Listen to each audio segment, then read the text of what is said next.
सब जय मसीह की, सब जय मसीह की। आइए हम अपने स्थानों पर खड़े होते हैं।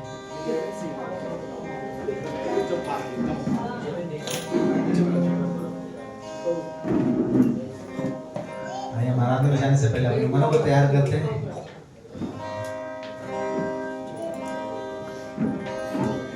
परमेश्वर के समीप आते हैं और अपने मनों को तैयार करते हैं। जाने अनजाने कोई भी गलती और पाप हो के सामने हम रखते हैं और परमेश्वर हमेशा क्षमा करने वाला परमेश्वर है, राइट?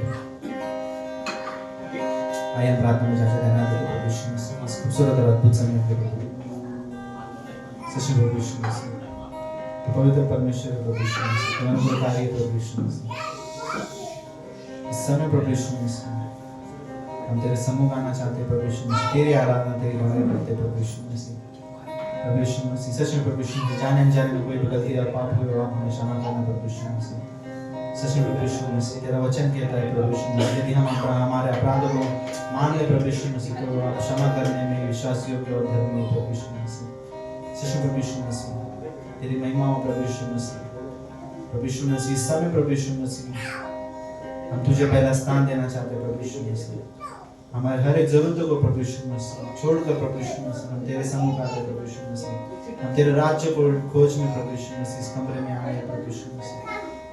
सच में प्रभु यीशु मसीह, हमारे सारे जरूरतों को तू पूरा करता है प्रभु यीशु मसीह। तो हमारा पिता है प्रभु यीशु मसीह, जो हर एक चीजों के बारे में जानता है, हमारे बारे में, हमारे हृदय के बारे में जानता है प्रभु यीशु मसीह।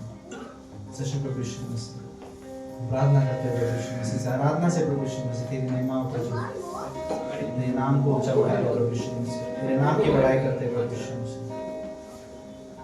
आराधना से तेरी महिमा प्रभु यीशु मसीह। छोटी सी प्रार्थना तेरे नाम से मांगते हैं।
सच्चे प्रभु यीशु मसीह, तू स्तुति के योग्य है प्रभु यीशु मसीह, तू महिमा के योग्य है प्रभु, तू आदर के योग्य है प्रभु यीशु मसीह। सच्चे प्रभु यीशु मसीह, तू पवित्र परमेश्वर है प्रभु। सच्चे प्रभु यीशु मसीह, तूने हम सभी को ढूंढा है प्रभु यीशु मसीह, हम खोए गए थे प्रभु यीशु मसीह। सच्चे प्रभु यीशु मसीह, लेकिन तूने हमसे प्रेम किया प्रभु यीशु मसीह, तूने हमें ढूंढा प्रभु यीशु मसीह और फिर से एक किया प्रभु यीशु मसीह। सच्चे प्रभु यीशु मसीह, तूने अपने पवित्र लहू से हमें धोया है प्रभु यीशु मसीह, हमारे सारे अपराधों को आपने क्षमा किया है प्रभु यीशु मसीह। आप पवित्र परमेश्वर प्रभु यीशु मसीह, आप क्षमा करने वाले परमेश्वर हो प्रभु। धन्यवाद देते प्रभु यीशु मसीह कि तू अनुग्रहकारी है प्रभु यीशु मसीह, इसलिए हम प्रभु यीशु मसीह आज इस समय प्रभु यीशु मसीह तेरी आराधना कर पा रहे प्रभु। सच में प्रभु यीशु मसीह, हम योग्य नहीं थे, लेकिन प्रभु यीशु मसीह आज हमें प्रभु यीशु मसीह फिर से तूने खड़ा किया है प्रभु यीशु मसीह। हमें हमारा नाम लेकर पुकारा है प्रभु यीशु मसीह। हम तेरे बच्चे हैं प्रभु यीशु मसीह, जो तुझसे प्रेम करते हैं प्रभु यीशु मसीह। सच में प्रभु यीशु मसीह, हम तुझसे तेरी महिमा करना चाहते हैं प्रभु यीशु मसीह, तेरे नाम को उठाना चाहते हैं प्रभु यीशु मसीह हमारे जीवन से प्रभु।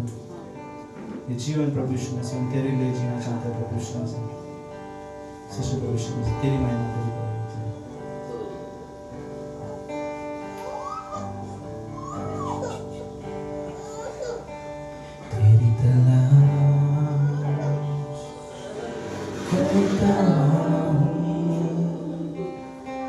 तुझको ही बुलाता हूँ, तेरी तलाश करता हूँ,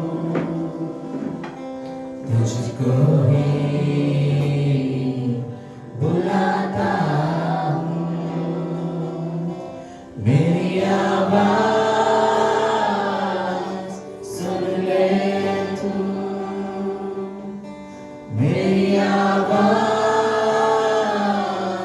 सुन ले तू।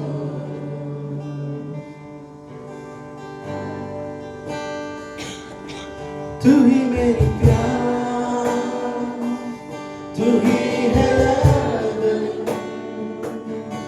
तू ही मेरी आखिरी तलाश, तू ही मेरी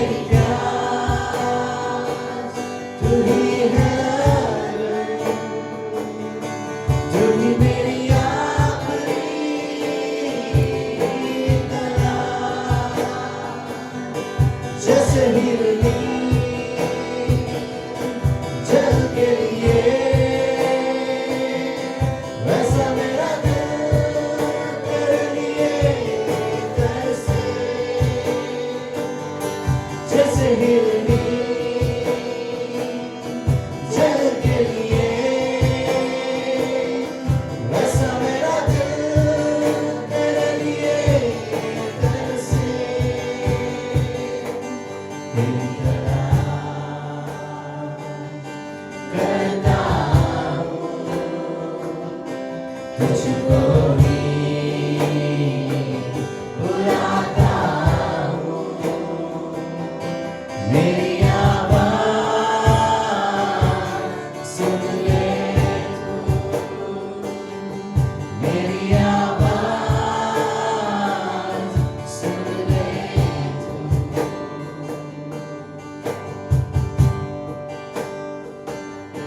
तुझ में रहूं, तू मुझ में रहे, यही मेरी दिल की है दुआ। तुझ में रहूं, तू मुझ में रहे, यही मेरी दिल की है दुआ। आकर दिन तुझे महिमा दूं, तेरे मंदिर में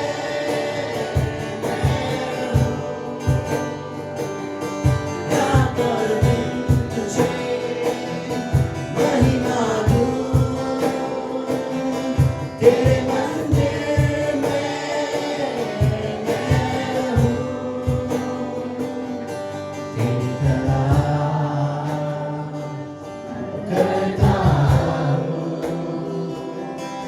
तुझको ही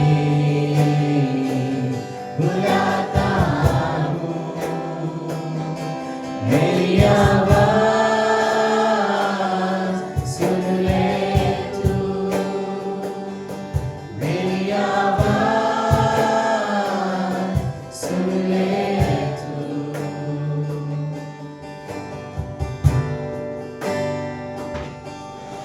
तेरे नाम के लिए जिए हम, तेरे नाम के लिए जिए हम, तेरे नाम के लिए जिए हम, तेरे नाम के लिए जिए हम। तू बड़े मैं घटूं, मेरे जीवन से महिमा तुझे मिले। तू बड़े मैं घटूं, मेरे जीवन से महिमा तुझे मिले। स्तुतियों के बीच में विराजमान प्रभु, तू बड़े और मैं घटूं। स्तुतियों के बीच में विराजमान प्रभु, तू बड़े और मैं घटूं। तू बड़े और मेरे जीवन से महिमा तुझे मिले। तू बड़े मैं घटूं, मेरे जीवन से महिमा तुझे मिले। यीशु नाम में है चंगाई,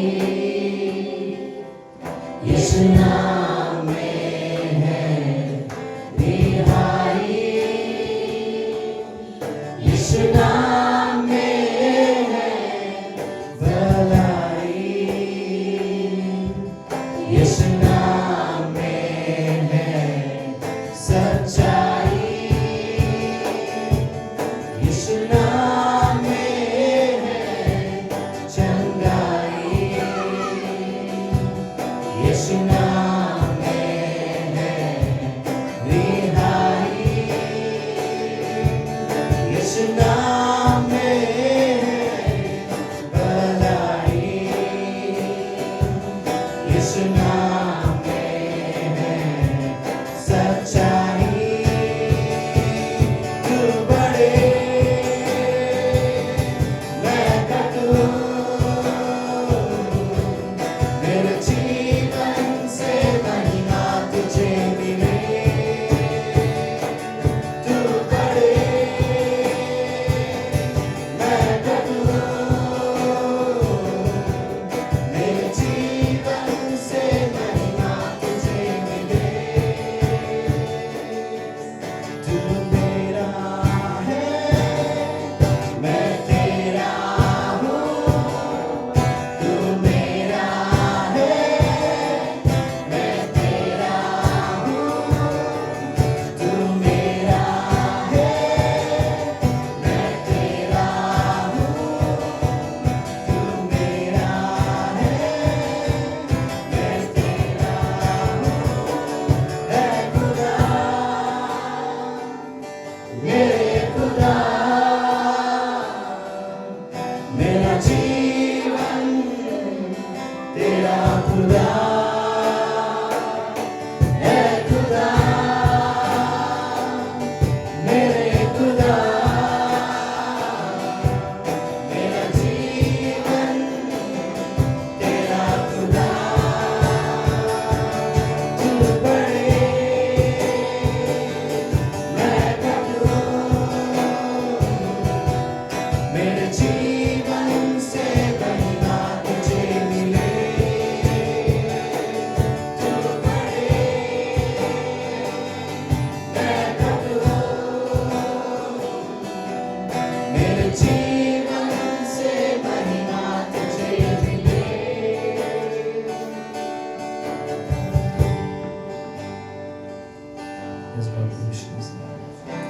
हमारे जीवन में प्रभु यीशु मसीह तू बड़े प्रभु यीशु मसीह और हम घटे प्रभु यीशु मसीह। हमारे जीवन में पहला स्थान आप हो प्रभु यीशु मसीह।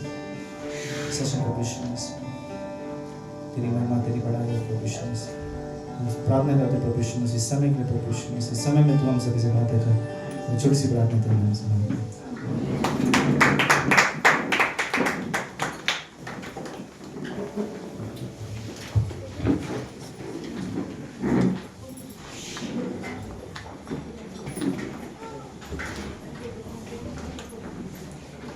आप सभी का स्वागत है ग्रेडिंग्स के संबोल हिंदी कलीसिया में।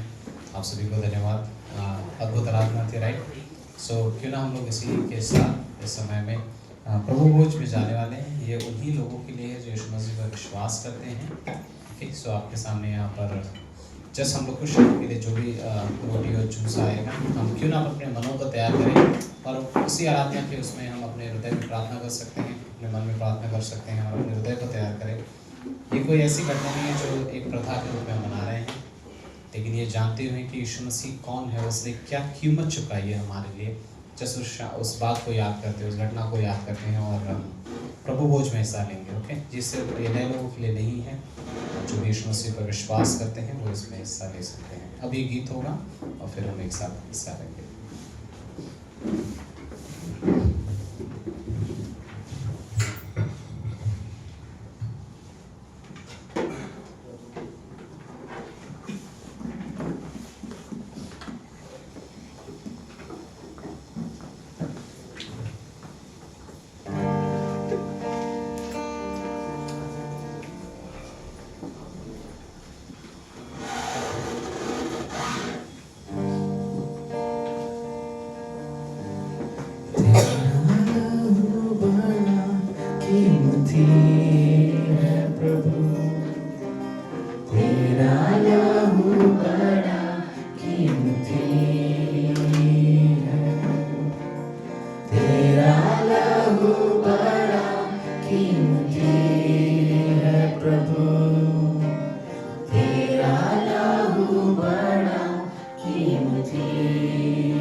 अपने स्थान पे खड़े होते हैं।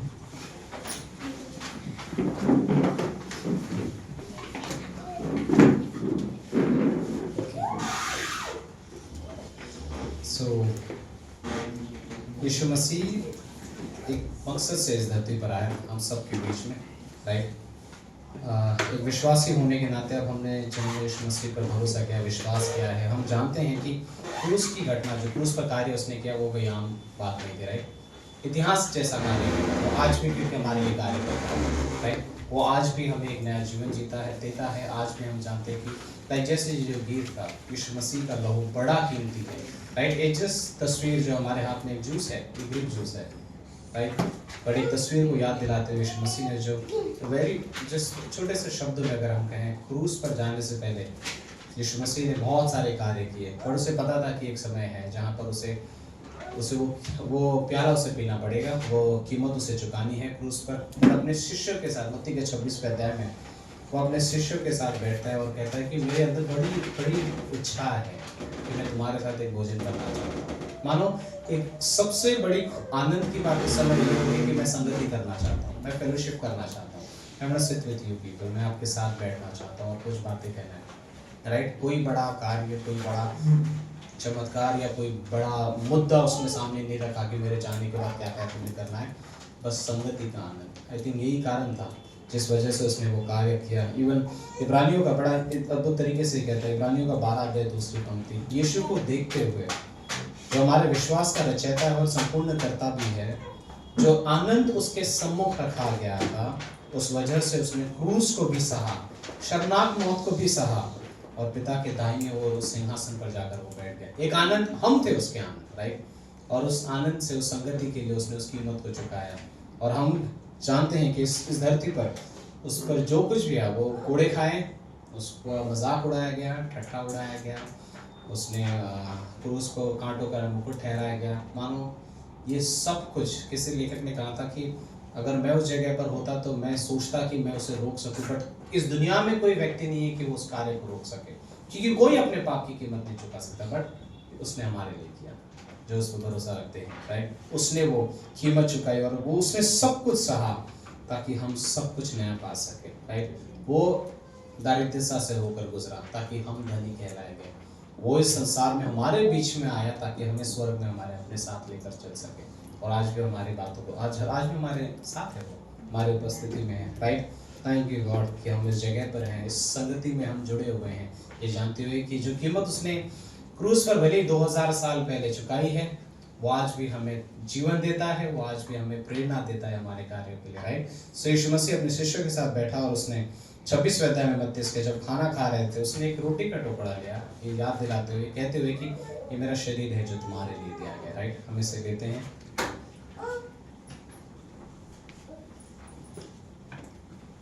और इसने एक जूस लिया और कहा कि ये मेरा लहू है जो हमारे लिए बहाया गया है, हम जैसे से याद।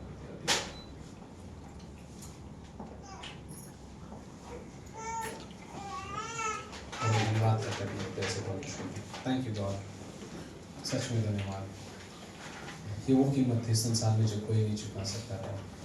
हम किसी जानवर के लहू से नहीं, पर जीवित मनुष्य के पुत्र के लहू के द्वारा छुड़ाए गए हैं। इससे चंगाई हमें मिलती है, सच में इससे हमने छुटकारा पाया है। हमारे पापों का कोई लेखा नहीं है, तो थैंक यू जीसस। हमें नए कपड़े दिए गए हैं परमेश्वर, हमें नए वस्त्र दिए गए, हम धर्मी घोषित किए गए हैं। स्वर्ग हमारा अधिकार, एक तरीके से हमारा राज्य है परमेश्वर, क्योंकि आपने हमें वहाँ का सिटीजनशिप दिया। थैंक यू इन सारे प्रिविलेजेस और आशीषों के लिए जो आपने हमें दिया है प्रभु। धन्यवाद फिर से इस परिवार में जोड़ने के लिए, उस क्रूस के कार्य के लिए परमेश्वर, जो कि इतिहास की कोई घटना नहीं, लेकिन इतिहास को रचने वाली सबसे बड़ा कार्य था। थैंक यू कि आज भी हम उससे जीवन पाते हैं, आज भी जो क्रूस की ओर देखता है वो चंगाई पाता है, वो छुटकारे पाते हैं। थैंक यू फिर से इस संदेश के लिए, इस कार्य के लिए गॉड। थैंक यू उस मैसेज के लिए जो आपने अपने शिष्यों के साथ बांटा शाम में। थैंक यू परमेश्वर, यीशु मसीह के नाम से हम मांगते हैं, आमीन। आप लोग बैठ सकते हैं।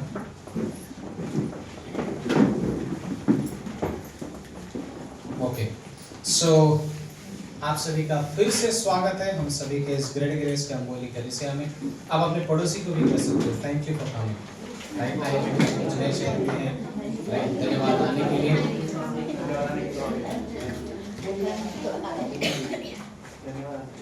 Okay, thank you so much. आप सभी लोग जो आए फिर से हमारे बीच में, आई नो कुछ लोग पहली बार है, तो क्यों ना आप अपनी जगह पे खड़े हो जाओ और हम आपका स्वागत करना चाहते हैं। आप खड़े हो सकते हैं, आपका स्वागत करना चाहेंगे प्लीज। संजीवनी कुलम्बिना बड़ा, और आपका Jyoti Verma. Thank you so much आने के लिए। Thank you, thank you. Wow, Friday जिनके घर पर बाइबल स्टडी होते हैं ऑब्वियसली आधे लोग जानते हैं, राइट, सो उनके साथ है। Thank you for getting them. Okay, धन्यवाद आप सभी का फिर से आने के लिए। ओके, सो ये सूचनाओं का समय है, अनाउंसमेंट, कुछ अनाउंसमेंट हमारे बीच में। ओके, पिछले हफ्ते जो सूची थी वैसे ही ऑलमोस्ट है, राइट। मंगलवार के दिन आप लोग बताइए क्या होता है मंगलवार के दिन 7 बजे बाइबल क्लास। वाह, ओके, सो मंगलवार को बाइबल क्लास है 7 बजे दीपक भाई के घर पे। ओके, सो वेडनेसडे के दिन यहाँ पर मिडवीक सर्विस होता है, पास्टर माइक आएंगे इस बुधवार को, तो आप लोग आ सकते हो उस दिन, राइट। गुरुवार को बाइबल स्टडी होगा तो हम मैसेज आपको कर देंगे उसके विषय में। फ्राइडे बाइबल स्टडी ऑब्वियसली उनके घर पर है, ओके, और सैटरडे फिर से बाइबल क्लास है फिर से, राइट। बाइबल क्लास बड़ा एंजॉय कर रहे हो, राइट। ओके, सो आप लोग अगर एंजॉय कर रहे हो तो मैं बहुत खुश हूँ इस बात से, हम सभी खुश होते हैं इस बात से। एंड जस्ट एक छोटा सा जेंटल रिमाइंडर, इट्स क्लास की फीस बहुत कुछ लोगों ने नहीं दी है, बहुत एक्चुअली, सो 300 रुपीज़ आप लोग मुझे दे सकते हो। ओके, उसके साथ दूसरा कार्य, दूसरा अनाउंसमेंट जो है, वो जो 300 रुपये आपको क्लास की फीस भरनी है वो आप कभी भी, ठीक है, लेकिन उसके आगे एक और जीरो लगाना है आपको, और वो खंडाला की तैयारी के लिए होगा। ठीक है, सो ऑलरेडी बुकिंग कर दिया है हमने, ऑलरेडी एडवांस पहुंच चुका है 14, 15, 16 तारीख मार्च में।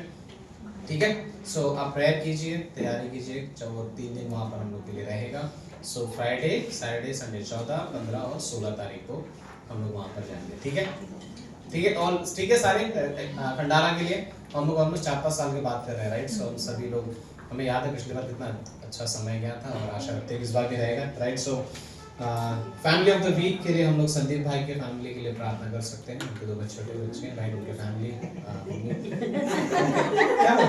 अच्छा, इट्स ओके, वो हैंग हो रहा था बीच में इसीलिए। Okay, but it's fine. Okay, Sandeep भाई की फैमिली के लिए कर सकते हैं हम लोग प्रेयर,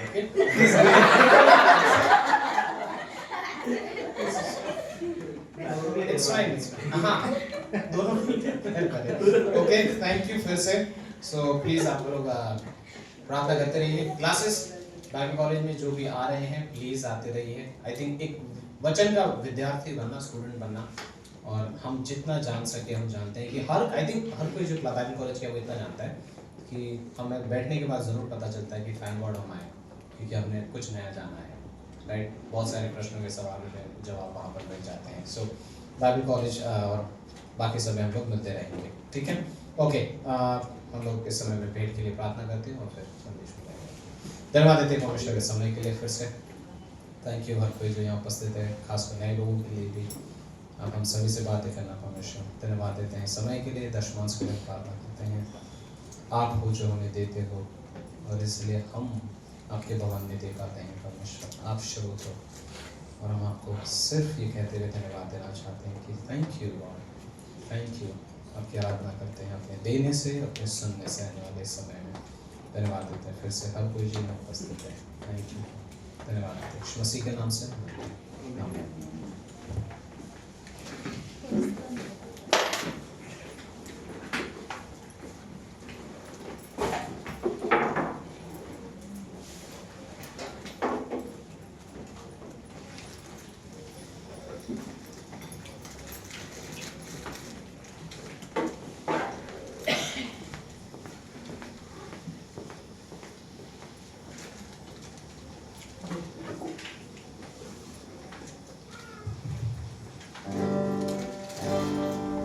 एक सब गीत गाते हैं।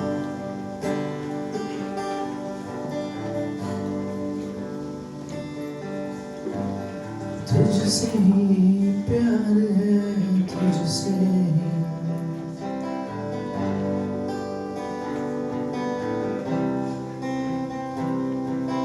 तुझसे ही यारी है, तुझसे ही।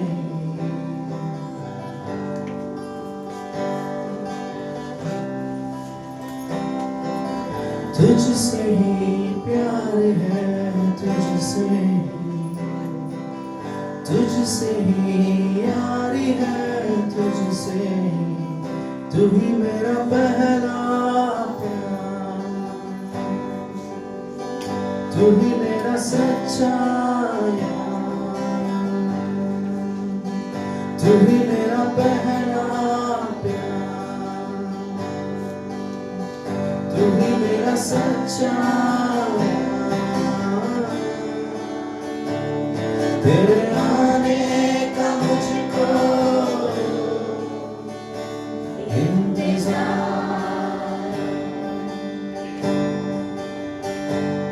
तेरे आने का मुझको इंतजार। यीशु मसीह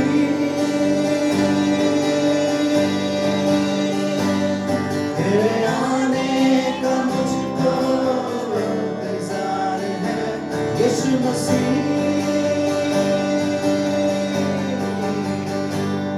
तेरे आने का मुझको इंतजार है। यीशु मसीह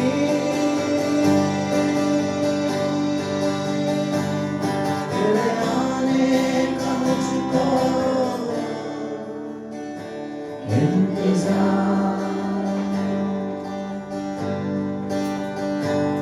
तेरे आने का मुझको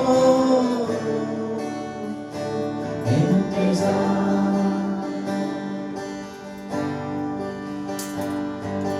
कब से खड़े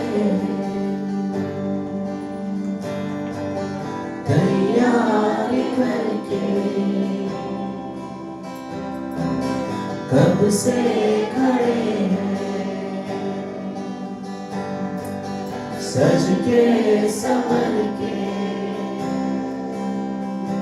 तेरा इंतजार है यीशु मसीह,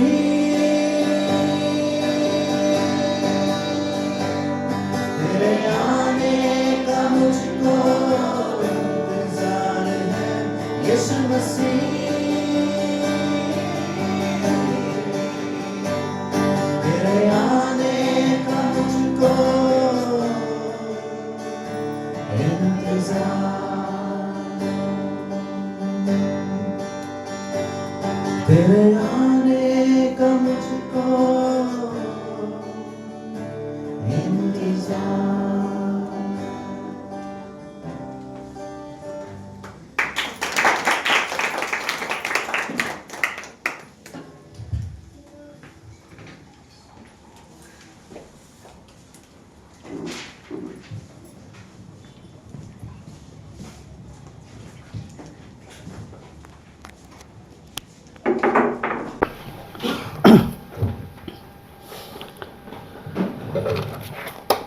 ओके, आप सब लोग ठीक है?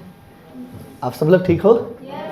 ओके, सरप्राइज था आज। वाह वाह, हमारे बीच में है। ओके, हम सब अपनी जगह पे खड़े होते हैं। जैसे मैंने आज ग्रुप में कहा था कि आज का पूरा सर्विस सभा हम सिर्फ आराधना के बारे में बात करेंगे, और आज लाइव सेशन भी नहीं होगा, लेकिन लाइव सेशन की तरह हम लोग बैठेंगे ज़रूर, लेकिन आप सिर्फ वर्शिप करेंगे। ओके, मत्ती का 5वां अध्याय 23 और 24 पंक्ति। मत्ती का किताब उसका 5वां अध्याय।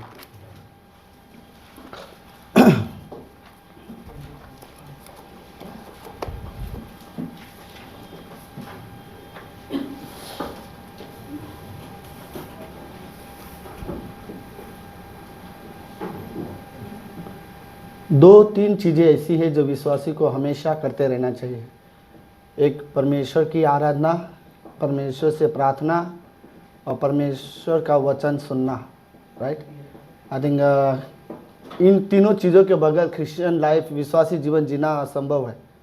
ओके, तो ये चीज़ें हमारे जीवन के लिए सच में ज़रूरी है कि परमेश्वर से प्रार्थना। इवन हमारे जीवन में चाहे कोई भी परिस्थिति क्यों ना आपके लाइफ में, सुख हो, दुख हो, चैलेंज हो, उदास हो, अकेले हो, निराश हो, लेकिन आराधना करना और प्रार्थना करना नहीं छोड़ना चाहिए, राइट। आप ये नहीं बोल सकते आज मैं दुखी हूँ तो आराधना नहीं कर सकता। हमें हमेशा आराधना के लिए तैयार रहना चाहिए। परमेश्वर ने मनुष्य को बनाया है आराधना के लिए। हम परमेश्वर की महिमा और परमेश्वर की आराधना के लिए बनाए गए हैं। शायद पता है इस संसार ने परमेश्वर के उद्देश्य को खो दिया है कि परमेश्वर ने जिस उद्देश्य से मनुष्य को बनाया वर्शिप के लिए, इस उद्देश्य को इंसान ने खो दिया। अब इंसान यही सोच रहा है मुझे इस दुनिया में क्या क्या करना है और क्या हासिल करना है, राइट। सबको लगता है मुझे अपना नाम हासिल करना है, राइट। लेकिन हम अपने नाम बनाने के लिए धरती पर नहीं बनाए गए थे, परमेश्वर की महिमा के लिए हम बनाए गए थे, आराधना के लिए, राइट। ओके, मत्ती का 5वां अध्याय नहीं है, बाइबल ही नहीं है। ओके, तो कोई बात नहीं, हाँ मिला। ओके, सो आज विवेक का लैपटॉप है इसलिए थोड़ा लेट होएगा, तो मजाक कर रहा हूँ। ओके, सो इसलिए यदि तू अपनी भेंट वेदी पर लाए, ओके, एक्चुअल लैंग्वेज में ये भेंट वर्ड नहीं है, एक्चुअली लैंग्वेज में शब्द है आराधना। अगर तू आराधना की थाली एक्चुअल वर्ड है, ओके। इसलिए यदि तू अपनी आराधना की थाली वेदी पर लाए और वहां तू स्मरण करे, मतलब याद करे, मेरा बेटा वाला स्मरण नहीं है, ओके। अगर तू वहां पर तू याद करे कि तेरे भाई के मन में तेरे लिए कुछ विरोध है, तेरे मन में कुछ नहीं है, ओके, इस कमरे में आपके मन में कुछ नहीं हो, और आप सब यहां पर क्यों खड़े हो? आराधना के लिए।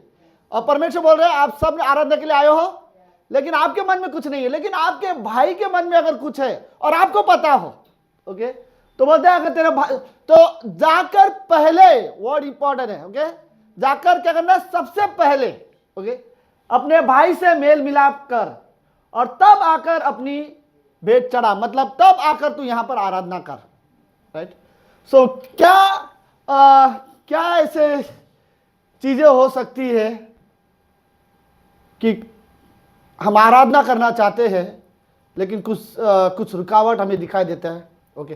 जस्ट आई थिंक वो जस्ट दरवाजा बंद ही कर दो तो बेटर रहेगा, ओके, मेरे लिए। सो अब कोई बीच में ज़्यादा आने वाले नहीं है।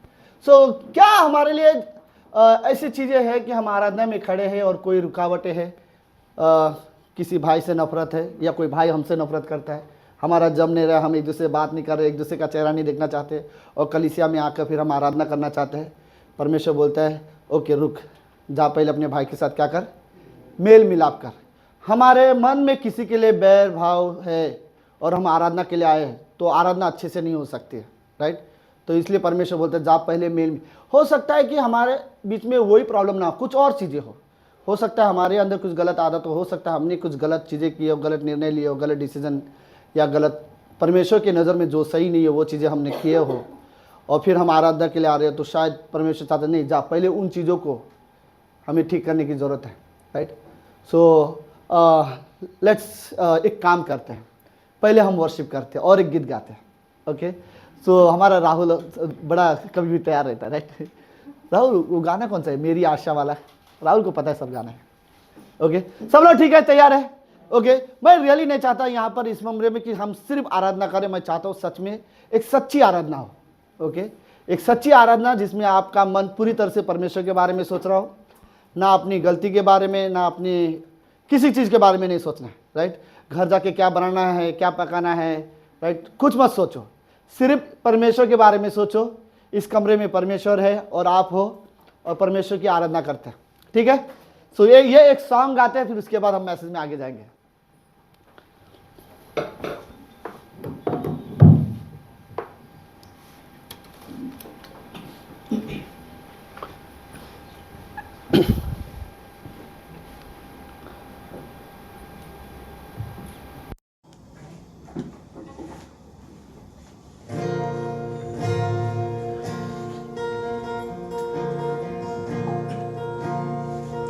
हमें वो दूरी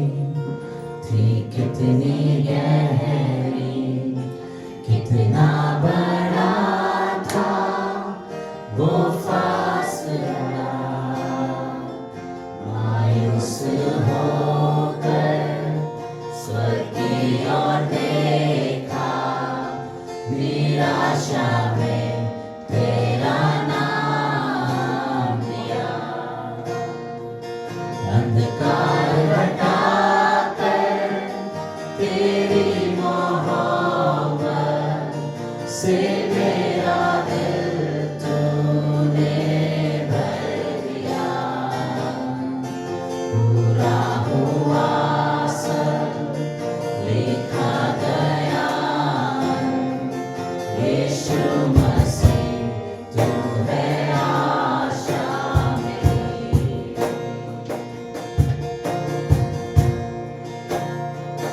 किसने था सोचा कि ऐसी दया मिलेगी हमको भरपूरी से युगों का राजा महिमा को छोड़कर अपनाया मेरे शर्म और गुनाह इससे मैंने पाई है माफी मैं हो गया उस राजा का सुंदर मसीहा अब मैं हूँ तेरा यीशु मसीह तू है आशा मेरी हालेलूया प्रभु तेरी स्तुति हो हालेलूया तूने हराया मृत्यु को तूने तोड़ी हर जंजीर तेरे नाम मेरी हाय यीशु मसीह तू है आशा मेरी हालेलूया प्रभु तेरी स्तुति हो हालेलूया तूने हराया मृत्यु को तूने तोड़ी हर जंजीर तेरे नाम मेरी हाय यीशु मसीह तू है आशा मेरी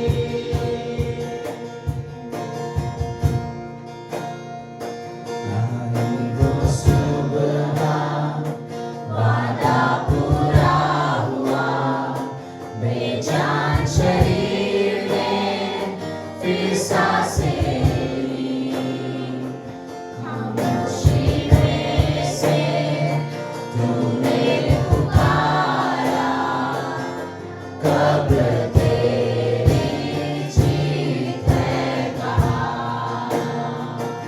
आई वो सुबह वादा पूरा हुआ बेजान शरीर में फिर सांसें ली खामोशी में से तूने पुकारा कब्र तेरी जीत है कहा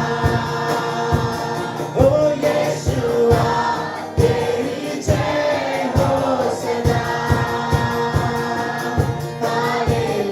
हालेलूया प्रभु तेरी स्तुति हो हालेलूया तूने हराया मृत्यु को तूने तोड़ी हर जंजीर तेरे नाम मेरी हाय यीशु मसीह तू है आशा मेरी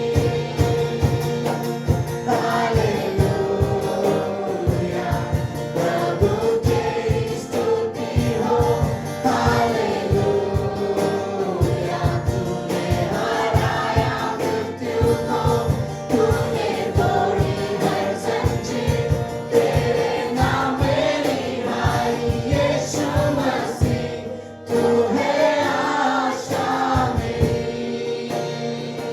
यीशु मसीह तू है आशा मेरी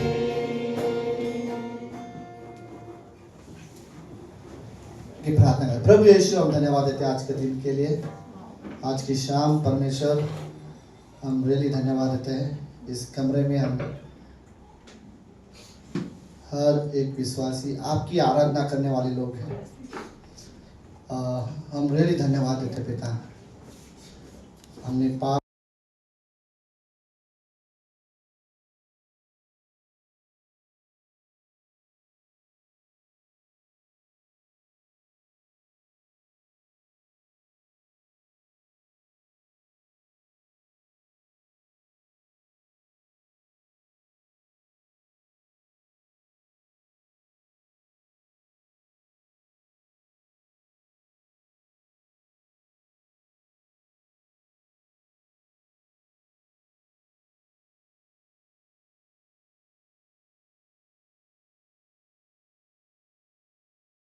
जल्दी बाइबल के अनुसार हम परमेश्वर को मिलने वाले हैं। हमारा उद्धारकर्ता वापस आने वाला है और हम उसे देखते हुए हम आराधना करने वाले हैं। धन्यवाद पिता परमेश्वर, धन्यवाद देते इस सभा के लिए। प्रार्थना यीशु मसीह के नाम से करते हैं, आमीन। आप सब लोग बैठ सकते हैं। ओके, और एक पंक्ति हम लोग पढ़ेंगे, दानिएल की किताब उसका दूसरा अध्याय 17 से लेकर 23 पंक्ति तक।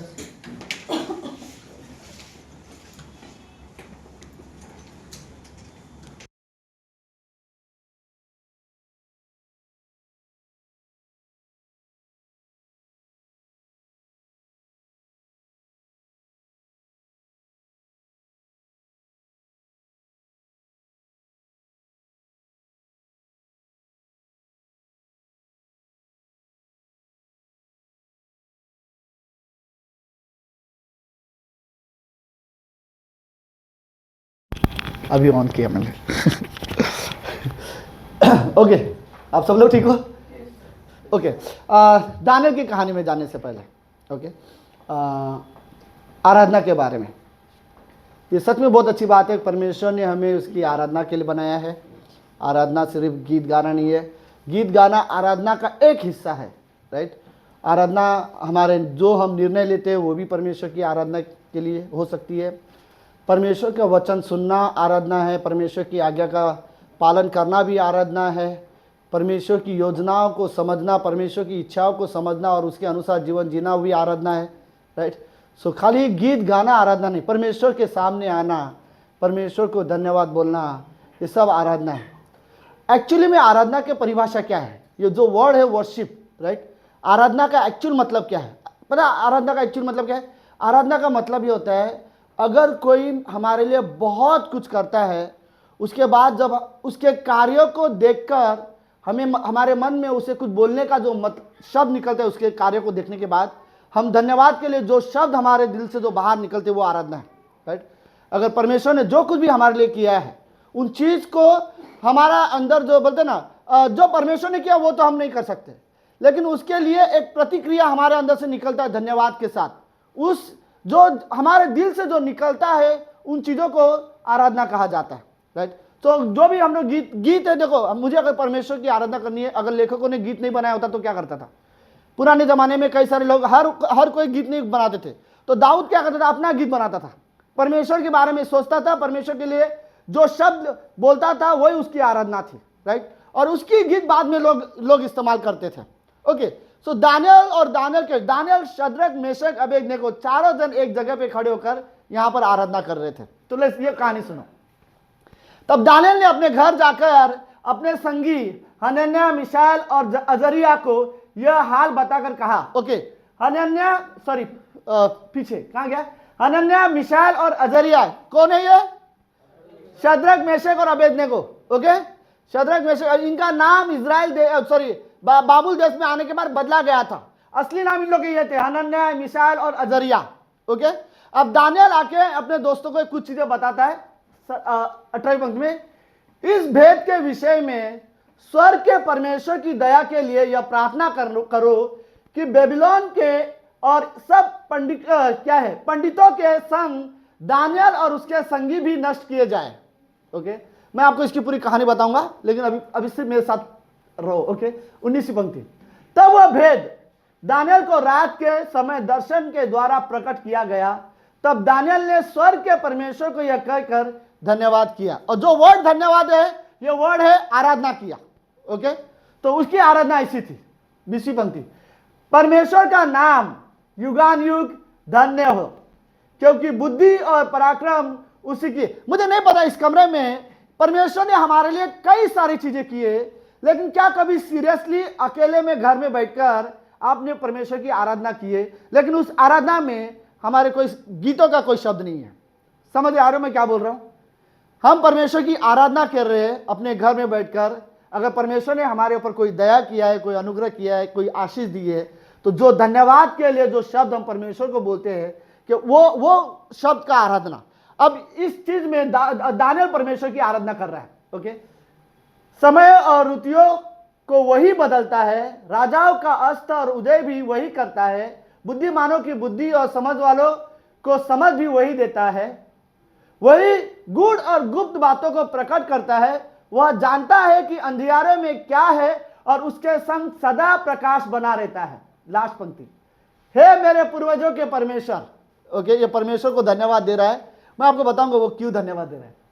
हे मेरे पूर्वजों के परमेश्वर, मैं तेरा धन्यवाद और स्तुति करता हूं क्योंकि तूने मुझे बुद्धि और शक्ति दी है, और जिस भेद का खुलना हम लोगों ने तुझसे मांगा था उसे तूने मुझ पर प्रकट किया है। तूने हम सबको राजा की बात बताई है। ओके, तो यह कहानी ऐसी थी। सब लोग हैं अभी मेरे साथ?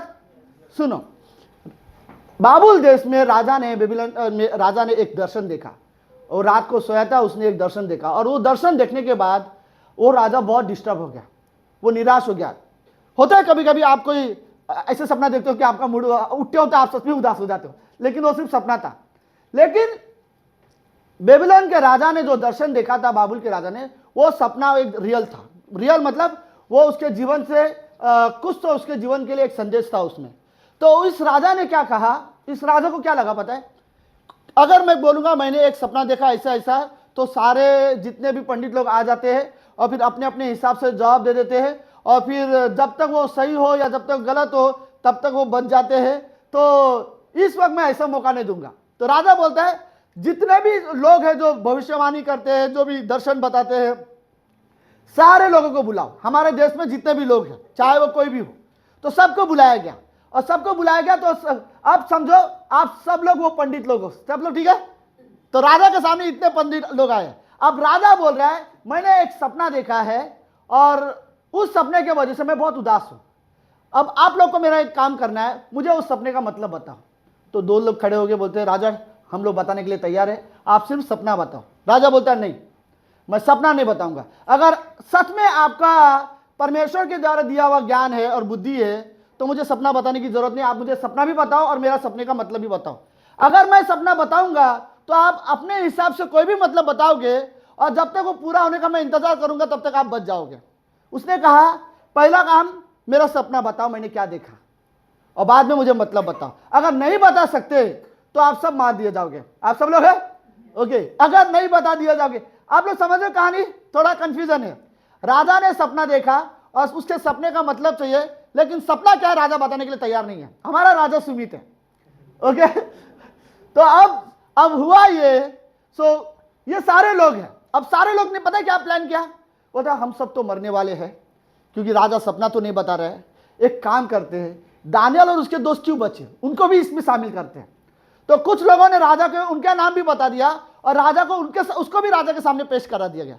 अब दानियल और राजा के दोस्त बोलते हैं हमारा तो इसमें कोई रोल ही नहीं है, ओके? फिर भी उनको बोला राजा का सपना क्या है बताओ और सपने का मतलब भी बताओ। अगर सपना नहीं बता सकोगे और उसका मतलब भी नहीं बता सकोगे तो फिर राजा तुम्हें कुछ दिनों के अंदर सबको मार देगा। तो सपना बताने के लिए तुम्हें सिर्फ कुछ दिनों का समय दिया है, हो सकता है 2, 3, 4 दिन दिया। तो ओके, दानियल ने राजा से कहा राजा मुझे सिर्फ कुछ दिन का मोहलत दो, हम लोग करते कुछ, ओके? फिर उसके बाद दानियल, शद्रक, मेशक, अबेदनगो एक जगह पे खड़े हुए आपस में मिले और उन्होंने आपस में कहा चलो हमें प्रार्थना करने की बहुत ज़रूरत है। क्यों? क्योंकि राजा ने एक सपना देखा है, अगर हम उसके सपने का मतलब नहीं बता पाए और सपना भी नहीं बता पाए तो हम सब मार दिए जाएंगे। अब हमारे पास कोई सोल्यूशन नहीं है सिवाय इसके कि सपना क्या है वो परमेश्वर बताएगा। तो जो पंक्ति अभी हमने पढ़ा, उन पंक्तियों के बीच में जब दानियल ने अपने दोस्तों के बारे में बात किया, फिर सब ने मिलकर जब प्रार्थना किया, प्रार्थना करने के बाद जब दानियल सोया तो दानियल के सपने में राजा ने क्या सपना देखा तो वो सपना परमेश्वर ने दानियल को दिखाया और दानियल उठा और दानियल सुबह सुबह बहुत खुश हो गया और अपने दोस्तों के साथ मिलकर दानियल परमेश्वर की आराधना करने लगा, परमेश्वर की महिमा करने लगा। अब जो उसके हृदय से जो शब्द निकल रहे थे परमेश्वर की तारीफ में, वो परमेश्वर की आराधना थी। और दानियल खड़े होकर परमेश्वर, क्योंकि सिर्फ और सिर्फ दानियल को सपने का मतलब नहीं बताया है, दानियल की जान बचाई है परमेश्वर ने, राइट? अगर वो सपने का अर्थ नहीं बताता तो दानियल की जान खतरे में होती थी। ओके, सपना कोई इतना इंपॉर्टेंट नहीं, हम लोग उसके बारे में फिर कभी बात करेंगे कि सपना क्या था, ओके? बट इंपॉर्टेंस ये था कि दानियल उस समय, फिर अगले दिन दानियल राजा के सामने गया और सबके सामने, और बाय द वे राजा ने सब लोगों को जमा कर लिया था इन सब को मारने के लिए, क्योंकि किसी ने राजा का सपने का मतलब नहीं बताया था। तो दानियल बोलता है अभी जल्दबाजी मत करो सबको मारने के लिए, मैं अभी आया हूं और मैं आपको बताऊंगा कि आपने क्या सपना देखा था। और उसके बाद दानियल ने उसको सपना भी बताया और उसके बाद सपने का मतलब भी बताया। उसके बाद राजा जो था बाबुल देश का, वो दानियल के कदमों में गिर जाता है और दानियल को दंडवत करता है और उसके बाद बोलता है सिर्फ तू जिस परमेश्वर की आराधना करता है वही सच्चा परमेश्वर है। और फिर उसके मुंह से जो निकलता है वो भी आराधना थी। तो मेरा कहने का मतलब है जैसे हम परमेश्वर के काम को जानते हैं कि वो कौन है, उसने क्या किया है, और सच में जानने के बाद जो हमारे हृदय से निकलता है वो आराधना है, राइट। अगर बिना परमेश्वर को जाने अगर हम आराधना कर रहे हैं तो हम सच में परमेश्वर की आराधना नहीं कर रहे हैं। कई बार पता है लोग परमेश्वर के लिए कई सारी चीजें करने के लिए तैयार है लेकिन आराधना करने के लिए तैयार नहीं होते। उनको लगता है मैं प्रचार करने के लिए तैयार हूं, मैं वो चीजें करने के लिए तैयार हूं, परमेश्वर के लिए ये करने के लिए तैयार हूं, हर चीज करने के लिए तैयार है, परमेश्वर के लिए मैं कुछ करना चाहता हूं। लेकिन ओके ठीक है, लेकिन परमेश्वर ने आपको इसलिए नहीं बनाया ताकि आप परमेश्वर के लिए 10 चीजें करो। परमेश्वर ने आपको इसलिए बनाया ताकि आप परमेश्वर की आराधना करो। हम आराधना के लिए तैयार नहीं है लेकिन परमेश्वर के लिए कुछ करने के लिए तैयार है, राइट। हम कैसे, इवन जो परमेश्वर के लिए आराधना के लिए तैयार नहीं है वो परमेश्वर की सेवकाई के लिए भी तैयार नहीं है, राइट। अगर आपको लगता है बिना आराधना के आप परमेश्वर की सेवकाई के लिए तैयार हो तो आप तैयार नहीं हो। आप परमेश्वर के लिए कुछ करना चाहते हो तो शुरुआत आराधना है, राइट। आपको परमेश्वर की आराधना करनी है। आप आराधना के लिए तैयार नहीं हो और आपको लगता है मैं परमेश्वर के लिए कुछ करना चाहता हूं तो यह सही नहीं है। इवन हम विश्वासी को परमेश्वर की आराधना के लिए सच में तैयार होनी चाहिए हर समय, ओके। चाहे हमारे जीवन की परिस्थिति कोई भी हो, हम हमेशा परमेश्वर की आराधना के लिए तैयार होने चाहिए। हमारे जीवन के द्वारा परमेश्वर की महिमा हो, राइट। चाहे हम जो भी करते हैं हमारे जीवन में, हमारे कार्य में, जो कुछ भी हम करते हैं उन हर एक चीजों में परमेश्वर की महिमा होनी चाहिए, राइट।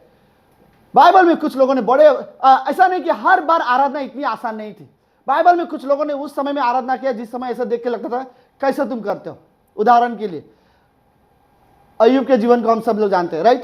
अय्यूब ने एक ही दिन में, सब लोग है, एक ही दिन में अय्यूब के 10 बच्चे मारे गए, एक ही दिन में उसकी सारी संपत्ति चली गई, एक ही दिन में उसका घर टूट गया, एक ही दिन में जो खेती उसने किया था और जो फल क्या बोलते कटनी का समय में दुश्मन ने आके आग लगा के चला गया। और अय्यूब अपने जीवन में अमीर से एक ही दिन में सबसे गरीब इंसान बन के रह गया। गरीब भी नहीं बोलूंगा, एकदम से खाली बन के रह गया। और जब पूरी तरह से खाली हुआ तो अय्यूब परमेश्वर की आराधना के लिए उसके पास देने के लिए कुछ नहीं था। वो अय्यूब जो सुबह शाम परमेश्वर की आराधना के लिए भेंट चढ़ाता था, लेकिन अब उसके बाद देने के लिए सच में कुछ भी नहीं बचा है। तो वो अपने कपड़े फाड़ता है और परमेश्वर के सामने घुटने के बल आता है और परमेश्वर को बोलता है परमेश्वर तूने दिया और तूने लिया, तेरी महिमा हो, राइट। ऐसी स्थिति में 10 बच्चे मरने के बाद, सारी संपत्ति चले जाने के बाद, पूरे शरीर में बीमारी होने के बाद अय्यूब बोलता है परमेश्वर की, फिर भी अय्यूब परमेश्वर की महिमा करता है, राइट। और ये आराधना, अय्यूब की पत्नी ने उससे कहा अगर तुझे मरना पड़े तू मर चलेगा मेरे लिए, ओके, लेकिन तू अब परमेश्वर की निंदा करेगा। और अय्यूब फिर भी वो कोई अपनी पत्नी, उसकी पत्नी की आवाज सुन के उसे जवाब देता, राइट। तू मूर्ख स्त्री की तरह बात कर रही है, जो परमेश्वर हमें सुख देता है क्या हम उससे दुख ना ले। और दूसरे अध्याय की 10वीं पंक्ति में बाइबल में लिखा है अय्यूब ने अपने होठ से परमेश्वर की कोई भी निंदा नहीं की, कोई भी पाप नहीं किया अपने होठ से, राइट। पता है इसका मतलब क्या है? सच्चे मन से और सीरियसली दिल से परमेश्वर की आराधना करने वाला व्यक्ति अपने होठ से परमेश्वर के खिलाफ कभी नहीं जाएगा, या फिर मैं बोलूं वो कभी पाप नहीं करेगा, राइट। उसमें लिखा है अय्यूब ने अपने मुंह से कोई पाप नहीं किया। अगर आप आराधना करने वाले व्यक्ति हो, आपके मुंह से आराधना निकलने वाले व्यक्ति हो, राइट, तो आपके मुंह से किसी के लिए कोई गलत बात आपके मुंह से नहीं निकल सकती, क्योंकि वहां से आराधना निकलती है, राइट। आप आराधना करने वाले व्यक्ति हो। आई थिंक उस समय में अय्यूब ने परमेश्वर की आराधना की और वो सच में मुझे वो कहानी भी पसंद है। कौन सी? एक्सोडस, निर्गमन की किताब, राइट। और 12 और 13वें अध्याय में याद है सबको, जब इजराइल देश मिस्र देश छोड़ के चले जा रहे थे और लाल समुद्र के पार आ गए थे, और लाल समुद्र के पार आने के बाद सारे लोग रोने लगे, हर बच्चा हर स्त्री रो रही थी, उनको ऐसा लग रहा था हम सब मरने वाले हैं। और कुछ लोग जाके मूसा पे भड़क रहे, तूने हमें यहाँ क्यों लाया, क्या हमें मिस्र देश में कब्र नहीं थे, अच्छा होता हमें तू वहीं छोड़ देता, तुझे बोला भी था हमें लेके मत आ, राइट। और फिर लास्ट में मूसा ने बोला तुम खड़े खड़े परमेश्वर का क्या देखो, उद्धार का काम देखो। और फिर समुद्र 2 हिस्से में आ गए, फिर सारे इजरायली लाल समुद्र पार करके चले जाते, और जैसे वो लोग वो से पार आते, फिर जैसे दुश्मन लोग लाल समुद्र में आते हैं समुद्र एक हो जाता है। याद है सबको कहानी? और जैसे लाल समुद्र पार हो जाता है लोग इतना खुश हो जाते, जितनी स्त्रियां थी गोल राउंड करते, जैसे गरबा में डांस करते वैसे गोल गोल होकर डांस करते, सारी की सारी स्त्रियां। आप इमेजिन करो, ये नदी के उस पार ये लोग जो परमेश्वर के खिलाफ बात कर रहे थे, डर रहे थे और रो भी रहे थे, नदी के उस पार नाच के आराधना कर रहे हैं, राइट। जैसे लोगों ने परमेश्वर के कार्य को देखा और उन्हें देखा कि परमेश्वर लाल समुद्र को भी 2 हिस्से में कर सकता है और वापस उसे एक कर सकता है, सारे लोग परमेश्वर की आराधना करने लगे। उस समय जो लोग गीत गा रहे थे, उस समय मूसा की बहन ने गीत लिखा हुआ है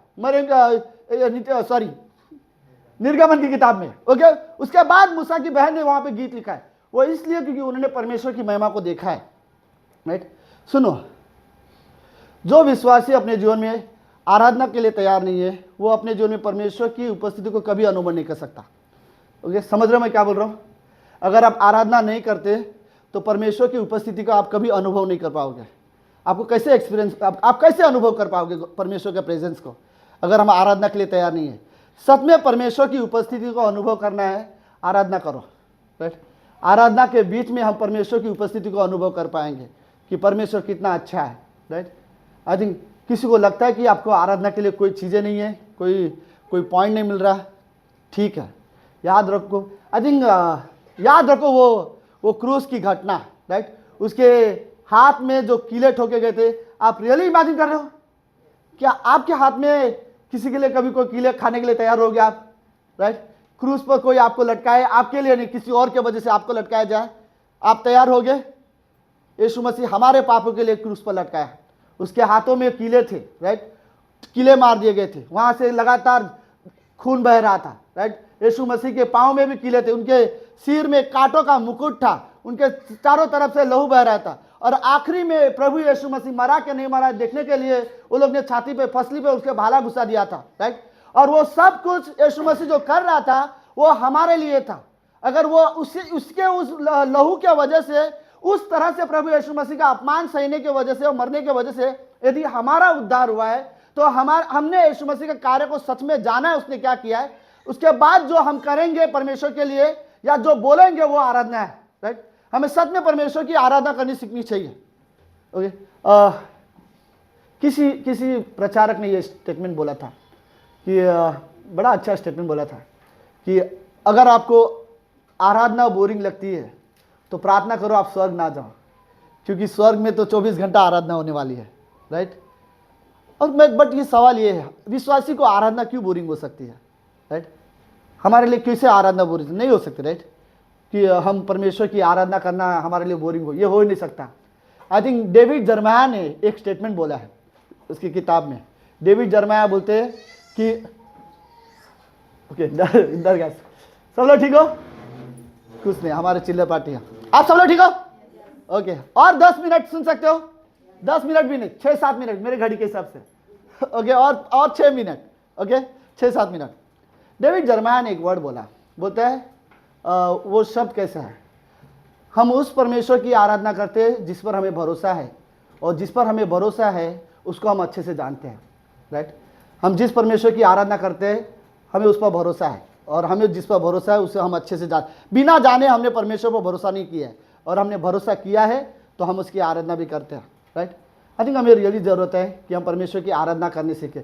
आपको पता है, मुझे आज भी ऐसा लगता है कि मुझे ठीक से आराधना करना और सीखना पड़ेगा, राइट।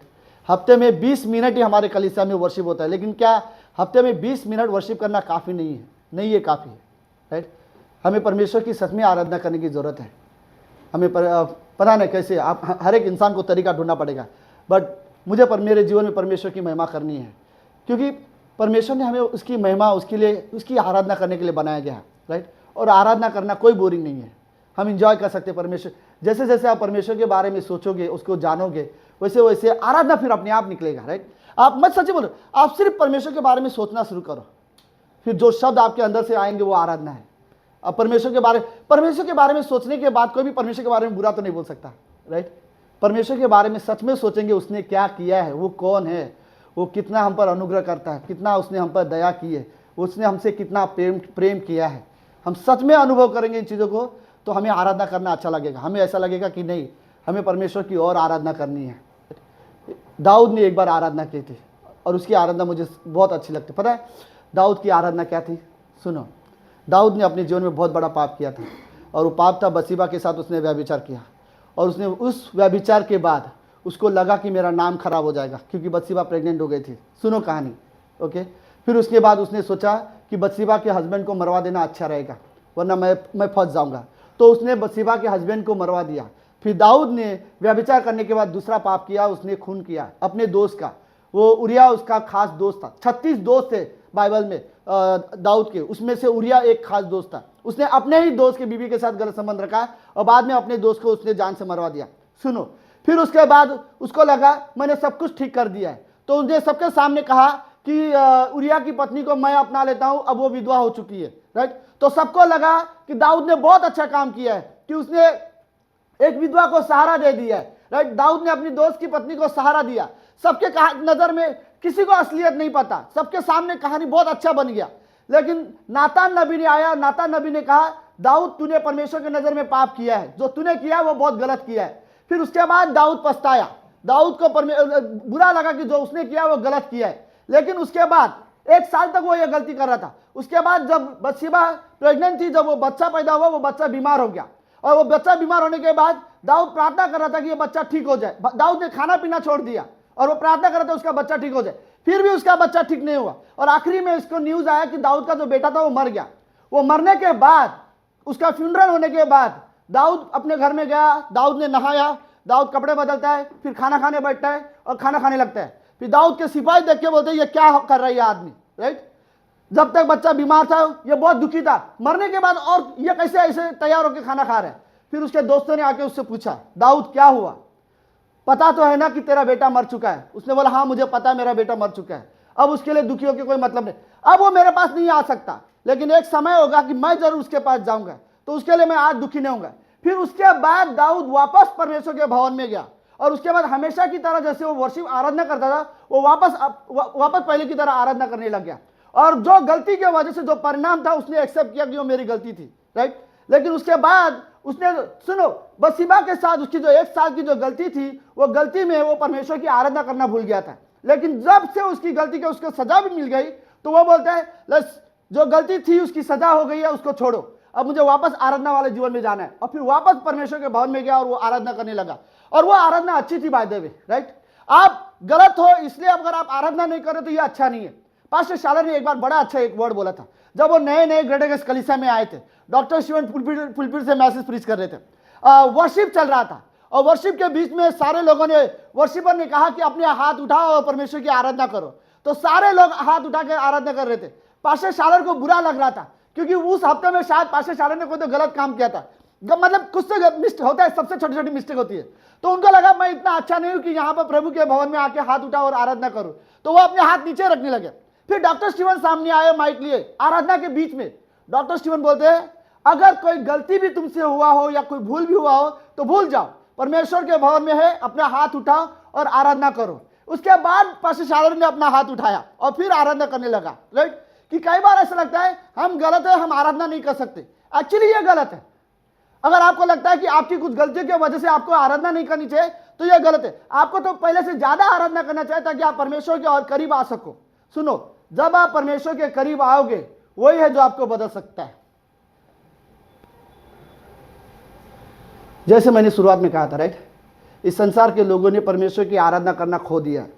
अब विश्वासी को ये नहीं खोना चाहिए, राइट। अब हमने जाना है कि परमेश्वर ने हमें क्यों बनाया है, अब हमने जाना है परमेश्वर ने हमें क्यों बचाया है। अब हमें यह निर्णय लेने की जरूरत है कि अब मैं आराधना खो नहीं सकता, राइट। अब हमारे लिए परमेश्वर की आराधना करना बहुत जरूरी है। हर विश्वासी को निर्णय लेने की जरूरत है कि मुझे परमेश्वर की आराधना। बाइबल में आप देखोगे, ओके, आखिरी में 2 मिनट में, बाइबल में कई सारे लोगों ने सच में बहुत अच्छी आराधना की, हम भी कर सकते हैं। याद है वो पापिन स्त्री जो पाप करते हुए पकड़ी गई थी, वो पापिन स्त्री जो यीशु मसीह के फरीसी के घर के अंदर गई थी। यीशु मसीह के पैर में उसने इत्र का बॉटल तोड़ा था और उसने अपने आंसू से यीशु मसीह के पाँव धोए थे। वही उसकी आराधना थी, पता है, क्योंकि उस कमरे में सब अपने आप को धर्मी समझने वाले लोग थे, और ये एक स्त्री थी जो अपने आप को पापी समझती थी। वो यीशु मसीह के पास गई और उसने अपने रोने लगी यीशु मसीह के सामने और उसके पाँव भिगा दिया अपने आंसू से। फिर अपने बालों से वो यीशु मसीह की पाँव पोंछ रही है, और उसके बाद वो यीशु मसीह के लिए इत्र तोड़ के यीशु मसीह को जो पैरों में डाल रही थी। ये उसकी आराधना थी बाय द वे, राइट। वो जिस तरह से आ रहे, उसके अंदर से जो परमेश्वर ने उसके पाप को जो क्षमा किया है, उसके लिए जिस तरह से वो परमेश्वर को धन्यवाद बोल सकती थी, उस तरह से उसने किया, और वो उसकी आराधना थी। उस तरह से वो परमेश्वर की आराधना करे। अब्राहम की यह आराधना थी, जब अब्राहम ने अपने बेटे को वेदी पर रख दिया था, राइट, परमेश्वर की आज्ञा का पालन किया था, वो उसकी आराधना थी। गीत गाना एक हिस्सा है आराधना का, लेकिन बाकी सारी चीज़ें हमारे जीवन में जो हम परमेश्वर के लिए करते हैं वो सब आराधना का हिस्सा है, राइट। अगर आप अपने जीवन में परमेश्वर के लिए कोई भी निर्णय लेते हो, वो सब आराधना का हिस्सा है। हमेशा याद रखो, हम इस दुनिया में अपना नाम बनाने के लिए नहीं आए, करियर बनाने सच में नहीं आए, हम परमेश्वर की आराधना के लिए बनाए गए हैं, राइट। हमें ये सोचना चाहिए, क्या हम सच में परमेश्वर की आराधना कर रहे हैं? अगर हम आपको लगेगा कि हाँ हम परमेश्वर की आराधना कर रहे हैं, तो सोचो जिस उद्देश्य से परमेश्वर ने मुझे बनाया था वही उद्देश्य में अपना जीवन जी रहा हूँ, राइट। अगर आराधना नहीं कर रहा हूँ तो फिर जिस उद्देश्य से परमेश्वर ने हमें बनाया था मैं अभी तक वो चीज़ें नहीं कर रहा हूँ, राइट। हमें सच में हर दिन हमें परमेश्वर की आराधना के लिए तैयार रहना चाहिए, राइट। हमें अपने हृदय से आराधना करनी चाहिए, परमेश्वर के बारे में सोचना चाहिए। परमेश्वर, अब हम लिस्ट बना सकते हैं, राइट, परमेश्वर ने जो भी हमारे लिए किया है, आई थिंक परमेश्वर के बारे में सोचना, हम परमेश्वर की आराधना कर सकते हैं। पता नहीं, मैंने बाइबल में एक चीज़ देखा है, आखिरी लाइन में बोलना चाहता हूँ, सब लोग हो, आप बाइबल में देखना, ओके, पूरी बाइबल में पढ़ना। सबसे ज़्यादा और सबसे अच्छा आराधना पता है कौन करता है बाइबल में? जब कोई व्यक्ति पाप करता है उसके बाद परमेश्वर के पास आता है तो उसकी आराधना सबसे अच्छी होती है। पर मैं ये नहीं बोल रहा हूँ कि आप पाप करो फिर परमेश्वर के सामने आओ, राइट। पर अगर हमें रियलाइज होता है कि हम परमेश्वर की नज़र में गलत है, फिर उसके बाद जब हम परमेश्वर के सामने आते हैं और परमेश्वर से प्रार्थना करते हैं या परमेश्वर की महिमा करते हैं, वो हम सच्चे मन से करते हैं, राइट। बाइबल कोई मैं रियली ऑब्जर्व कर रहा था, जो भी इंसान एक पल में वो पाप में जीवन जीता था, जैसे परमेश्वर को जानता है और परमेश्वर के करीब आता है, वो पहले से बेहतर तरीके से परमेश्वर को आराधना करता है, राइट। सो जितना अच्छे से आप आराधना करोगे उतने अच्छे से परमेश्वर को जानोगे, और जितना अच्छे से परमेश्वर को जानोगे आपकी आराधना उतना ही बेहतर होती जाएगी। आमीन। मैं लेट्स प्रार्थना करते हैं। प्रभु यीशु, हम धन्यवाद देते हैं आज के दिन के लिए। आप हमारे पिता हो, आप हमारे परमेश्वर हो, आपने हमें बनाया है आपकी आराधना के लिए। हमने प्रभु आप पर विश्वास किया है, आपके प्रेम को जाना है, आपके अनुग्रह को जाना है, आपकी दया को जाना है। हम में से कोई भी इस योग्य नहीं थे कि हम यीशु मसीह का नाम भी ले, परमेश्वर का नाम ले, लेकिन प्रभु यीशु की वजह से हमें ये मौका मिला। हम दोबारा परमेश्वर के पास आ सकते हैं, हम परमेश्वर की आराधना कर सकते हैं। प्रभु यीशु, सच में हम धन्यवाद देना चाहते हैं कि एक चीज़ है जो हम आपको दे सकते हैं, वो एक चीज़ जो हमारे जीवन में सबसे अच्छी बात जो हम आपको दे सकते हैं वो यही है, हम आपकी आराधना कर सकते हैं। हमारे पास प्रभु जो चीज़ें आपने हमारे लिए किया है उसके बदले में देने के लिए आराधना के सिवाय कुछ नहीं है। हम रियली धन्यवाद देते हैं। धन्यवाद प्रभु, इस कमरे में हर एक व्यक्ति को आपने चुना। प्रभु, अगर इस कमरे में हम विश्वासी नहीं होते तो हमारा जीवन में क्या होता हमें नहीं पता। हम कौन से पाप में होते, संसार में खोए हुए होते, प्रभु हमें सच में नहीं पता हम क्या करते हैं। सिर्फ विश्वासी है, इसलिए प्रभु यीशु आज हम इस कमरे में हैं, आज हम आपके सामने हैं, हम आपकी उपस्थिति में हैं ताकि हम आपकी महिमा कर सकें। धन्यवाद प्रभु यीशु, हम आपको धन्यवाद देना चाहते हैं, आपकी महिमा करना चाहते हैं पिता। धन्यवाद प्रभु यीशु उस हाथ के लिए जो हमारे पापों की वजह से जिसमें कीले ठोके गए हैं। धन्यवाद पिता, लोगों ने आपके मुंह पे थूका क्योंकि हमने पाप किए थे और वो अपमान आपने हमारे लिए सहा है। प्रभु यीशु धन्यवाद। इस कमरे में, इस पूरे संसार में, दुनिया में किसी में भी ये ताकत नहीं थी कि नरक के दरवाज़ा तोड़ सके और मृत्यु को हरा सके, लेकिन प्रभु यीशु आपने हमारे लिए मृत्यु को हराया। हम आपको धन्यवाद देना चाहते हैं गॉड। हमारे पास सच में ये आशा है कि यदि हम मरते हैं तो हम प्रभु यीशु मसीह को देखेंगे। क्योंकि हमारे पाप क्षमा किए गए हैं। प्रभु यीशु, हम आपको धन्यवाद देना चाहते हैं। धन्यवाद पिता, धन्यवाद देते हैं इस सभा के लिए, यहाँ आए हुए हर एक व्यक्ति के जीवन के लिए। प्रभु हम आपको धन्यवाद देना चाहते हैं। प्रभु मैं सच में प्रार्थना करना चाहता हूँ, इस कमरे में आप लोगों को आराधक बनाओ, वर्शिप करने वाले बनाओ, हम सभी को आराधना करने वाले बनाओ पिता परमेश्वर। सिर्फ संडे नहीं, हम हमारे ऑफिस में, हमारे घर में, हमारे हर दिन प्रभु यीशु, हमारे व्यक्तिगत जीवन में, अकेले में, हम निराशा में, हम दुखी में, सुखी में हम आराधना करना सीखे पिता। आप हमें सच में आराधना करने वाला व्यक्ति बनाओ पिता। धन्यवाद देते प्रभु यीशु। ये प्रार्थना यीशु मसीह के नाम से करते हैं, आमीन आमीन।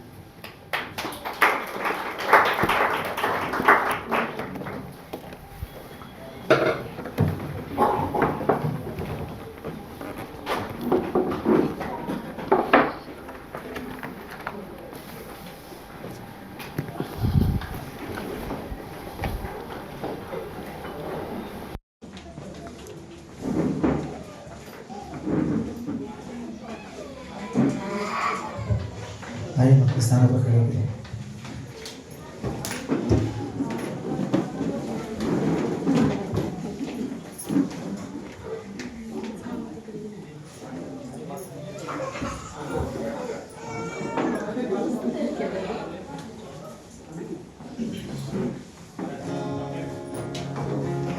Segundo, dale esa.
आप सब लोग ठीक हो? ओके। प्रार्थना करने से पहले एक चीज और है, आराधना, राइट? अभी रैप सेशन होगा, फिर 5 मिनट के लिए मैं कुछ चीजें बात करूंगा, फिर उसके बाद हम फिर कंटिन्यू वर्शिप करते रहेंगे और कुछ नहीं, ठीक है? क्योंकि यह चीज़ रियली अच्छा है कि हम परमेश्वर की आराधना करें और हम आराधना करना सीखें। और जैसे मैंने कहा था, एक लेखक ने जैसे बोला था, अगर आराधना बोरिंग है तो प्रार्थना करो, स्वर्ग ना जाओ, क्योंकि स्वर्ग में तो हर कोई प्रार्थना करने वाला है, राइट? किसी ने ये वर्ड बड़ा अच्छा बोला था, किसी ने, राइट, कि स्वर्ग में प्रचारकों की जरूरत नहीं है, प्रीचरों की, जो प्रीचर लोग हैं, राइट? यीशु मसीह है, वो प्रीच कर लेगा, राइट? लेकिन स्वर्ग में आराधना करने वाले की जरूरत है, क्योंकि यीशु मसीह खुद की आराधना नहीं कर सकता, हमें उसकी आराधना करनी है। लेकिन एक चीज है, अगर आप सच में परमेश्वर को विश्वास करते हो, परमेश्वर से प्रेम करते हो, फिर आराधना को आप कभी ना नहीं बोल सकते, राइट? और अगर आप सच में हमेशा परमेश्वर की आराधना करते हो, तो एक चीज सच में डेफिनेटली है कि हम जिसकी सबसे ज्यादा आराधना करते हैं उसी के स्वभाव में हम बदलते जाते हैं। लेकिन ये भी एक चीज है, अगर हम आराधना नहीं करते, पता ना, बट मुझे ऐसा लगता है कि अगर मैं आराधना करना छोड़ दूं तो मैं बहुत जल्दी गुनगुना क्रिश्चियन बन जाऊंगा। लुकवाम क्रिश्चियन बोलते हैं, अगर मैंने आराधना करना छोड़ दिया तो बहुत जल्दी मैं गुनगुना क्रिश्चियन बन जाऊंगा, राइट? तो अगर मुझे जरूरत है, मुझे मेरे बोलता ना, परमेश्वर के साथ अपने रिश्ते को हमेशा फ्रेश बनाए रखने के लिए परमेश्वर की हमेशा आराधना करते रहनी चाहिए। आमीन। प्रार्थना करते हैं। प्रभु यीशु, हम धन्यवाद देते हैं आज के दिन के लिए और एक सुंदर समय के लिए। प्रभु आप एक सच में आप बहुत अच्छे परमेश्वर हो और हम आप पर विश्वास करते हैं, हम आपसे प्रेम करते हैं, क्योंकि हमने जाना है परमेश्वर कि आपने पहले हमसे प्रेम किया। और क्रूस की कथा ये कोई काल्पनिक कथा नहीं है, एक सच्ची घटना है, क्योंकि उस दिन हमारा उद्धार करता हमारे लिए धरती पर आया, हमारे पापों के लिए मारा गया, तीसरे दिन जीवित हुआ। प्रभु यीशु, हम आप पर विश्वास करते हैं, धन्यवाद देते प्रभु यीशु। आज की शाम की सभा को हम आपको धन्यवाद देते हैं। जो भी यहाँ लोग हैं, मैं सबकी प्रार्थना करता हूँ, हम सभी को प्रभु, हम सभी को आप आराधना करने वाले व्यक्ति बनाओ। धन्यवाद देते पिता, ये प्रार्थना यीशु मसीह के नाम से करते हैं, आमीन, आमीन, आमीन।